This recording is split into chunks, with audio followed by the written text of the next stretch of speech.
এই যে আসতেছে ফেব্রুয়ারি, কত ফেব্রুয়ারি জানো? এটা কি বিশ্ব ভালোবাসা দিবস? হ্যাঁ, কি দিবস? এই বিশ্ব ভালোবাসা দিবসের সাথে মুসলমানদের কোনো সম্পর্ক নাই। আমার প্রিয় ভাইরা, এই যে আপনি অবৈধ সম্পর্কে জড়ালেন, কেন আল্লাহ অশ্লীলতাকে হারাম করেছে দেখেন। বলতেছিলাম যে এটা আপনার নাসাল, আপনার জেনারেশন, আপনার লিনিয়েজ, আপনার বংশকে প্রিজার্ভ করা, কে কার বাবা, কে কার মা, বাবা মা জানা, প্রজন্মকে প্রিজার্ভ করা, এটা ইসলাম ওয়াজিব করে দিয়েছে। এই যে অবৈধ সম্পর্কের কারণে, বিশ্ব বেহায়া দিবসের কারণে, এগুলোর আউটকাম, আউটপুট হিসেবে মাঝে মাঝে এই ঢাকা মেডিকেলের ডাস্টবিনে নবজাতকের বাচ্চার কান্নার আওয়াজ শুনতে পাওয়া যায়। চট্টগ্রাম মেডিকেলের ডাস্টবিনে নবজাতকের কান্না শুনতে পাওয়া যায়। বীর চট্টলার মুসলমানেরা বুঝতে পারলে আওয়াজ করে বলেন, এই যে চট্টগ্রাম মেডিকেলে যে নবজাতকটা পাওয়া গেল, ওর বাবাকে আমাকে বলেন, ওর মাকে, ও কোন ফ্যামিলির সন্তান কেউ জানে? আপনি হিউম্যান ডিগনিটিকে অপমান করেছেন না? আপনি তার ভবিষ্যৎকে অন্ধকার করেছেন না? আপনি তার লিনিয়েজকে প্রশ্নবিদ্ধ করে দিয়েছেন না? এই জন্য আল্লাহ তাআলা অশ্লীলতাকে আমাদের জন্য হারাম করে দিয়েছেন। পড়েন সুবহানাল্লাহ।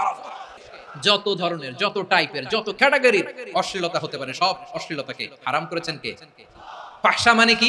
কথায়, কাজে, আচরণে, কমেন্ট, ফেসবুকের কমেন্টসে যত ধরনের নোংরামো আছে, যত ধরনের অশ্লীলতা আছে, এটাকে আরবিতে বলে ফাহশা। রাব্বুল আলামিন বলেন, কুল ইন্নামা হারামা রাব্বিয়াল ফাওয়াহিশা মা যাহারা মিনহা ওয়া মা বাতান। ও নবী, আপনি বলে দেন, আমার রব প্রকাশ্য, অপ্রকাশ্য, স্পষ্ট কিংবা অস্পষ্ট, দৃশ্যমান কিংবা অদৃশ্যমান সব অশ্লীলতাকে হারাম করেছেন। সব ধরনের অশ্লীলতা হারাম। আল্লাহ তাআলা আমাদেরকে অশ্লীলতা থেকে বাঁচান। এবার বলেন, আমাদের সমাজে অশ্লীলতা আছে না নাই?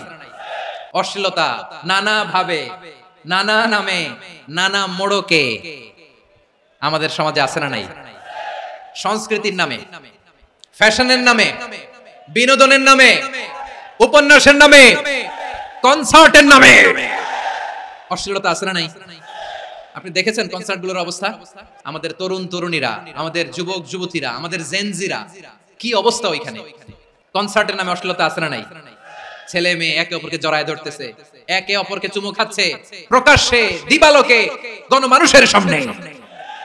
আল্লাহ তাআলা এই অশ্লীলতা থেকে আমাদেরকে বেঁচে থাকতে বলেছেন। রূপালী জগতের নামে অশ্লীলতা আছে না নাই? এই টার্মটা আপনারা জানেন না? রূপালী জগৎ কি জগৎ? আসলে কি রূপালী জগৎ না অন্ধকার জগৎ? আমার বোনেরা, আপনাদেরকে যে কি বলে তারা বুঝায়, রূপালী জগৎ শুনেই আপনি ভরকে যাবেন না। রূপালী জগতে যে নারী যত বেশি উলঙ্গ, সে নাকি তত বেশি সাহসী। জানেন? বলে এটা একটা সাহসী নারী, খুব সাহসী পদক্ষেপ তার।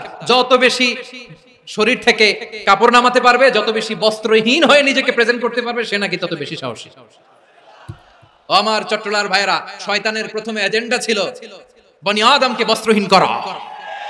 সে আদম এবং হাওয়া আলাইহিস সালামকে নিষিদ্ধ গাছের ফল খাইয়ে তাদেরকে বস্ত্রহীন করেছে। এই জামিনেও সে আমাদেরকে বস্ত্রহীন করতে চাইবে। এই রূপালী জগতের নামে তারা এটা করে। আমার প্রিয় বোনেরা, আপনি জানেন না আপনার দাম কত? ওরা আপনাদেরকে বিজ্ঞাপনের সস্তা পণ্য বানাতে চায়। ওরা আপনাদেরকে ওদের ভোগের লিপসার টুলস বানাতে চায়। ওরা আপনাদেরকে দিয়ে ওদের খায়েশ পূরণ করতে চায়। এটা আপনাদের জন্য মোটেও ডিগনিটি নয়, এটা আপনাদের জন্য সম্মান নয়। আপনার সম্মান শালীনতায়, আপনার সম্মান হেজাবে, আপনার সম্মান ভদ্রতায়, আপনার সম্মান আপনার ডিসেন্ট পোশাকে। পোশাক বলে দেয় এই নারীটা ভদ্র না অভদ্র। পোশাক বলে দেয় এই মেয়েটা কোন ঘরের মেয়ে। আপনি জানেন না? আপনার এই সস্তা পণ্য বানায়, ভোগের পণ্য, বিলবোর্ডে আপনাকে উলঙ্গ করে উপস্থাপন করে। এই অশ্লীলতার সাথে ইসলামের কোনো সম্পর্ক। এজন্য আল্লাহ বলেন, আমি অশ্লীলতাকে হারাম করেছি।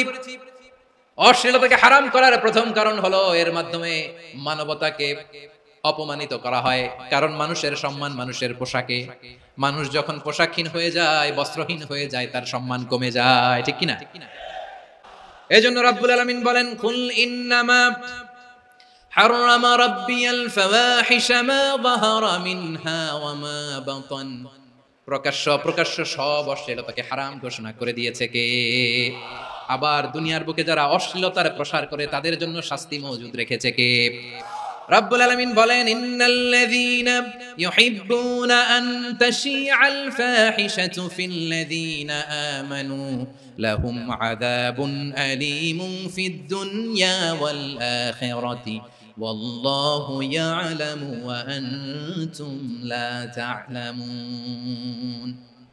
নিশ্চয়ই যারা বিশ্বাসীদের মাঝে অশ্লীলতার প্রচার প্রসার করতে চায় তাদের জন্য আমি মর্মন্তুদ শাস্তি প্রস্তুত করে রেখেছি, দুনিয়াতেও রেখেছি, আখিরাতেও রেখেছি। ঘোষণাটা কার? যারা এই নাটকের নামে, সিনেমার নামে, রূপালী জগতের নামে, মুভির নামে, ওটিটি প্ল্যাটফর্মের নামে আমার সমাজে অশ্লীলতা ছড়াতে চায় তাদের জন্য কঠিন মর্মন্তুদ শাস্তি মজুদ রেখে দিয়েছে কে? ও আমার বোনেরা, এখনো আপনি জাগবেন না? এখনো আপনার চিন্তার দুয়ারে এখনো নাড়া পড়ে নাই? ওরা আপনাকে উলঙ্গ বানাতে চায়, ওরা আপনাকে আইটেম গার্ল বানাতে চায়। এজন্য ইসলাম অশ্লীলতাকে হারাম করেছে। হারাম। ইসলাম বলেছে যোজন যোজন দূরে থাকো, ওরা বলে না কাছে আসো, কাছে আসার গল্প, ক্লোজ আপ ওয়ান, কাছে আসার গল্প আছে না নাই? তাহলে অশ্লীলতার সাথে আমাদের কোনো সম্পর্ক? সবাই বলতে পারেননি, আওয়াজ করে বলুন, অশ্লীলতার সাথে আমাদের কোনো সম্পর্ক? আমরা এই সমস্ত ক্লোজ আপ ওয়ান, কাছে আসার গল্পের প্রোগ্রামে যাব? আমরা কোন ধরনের অশ্লীল কন্টেন্ট সোশ্যাল মিডিয়ায়, টিভিতে দেখব?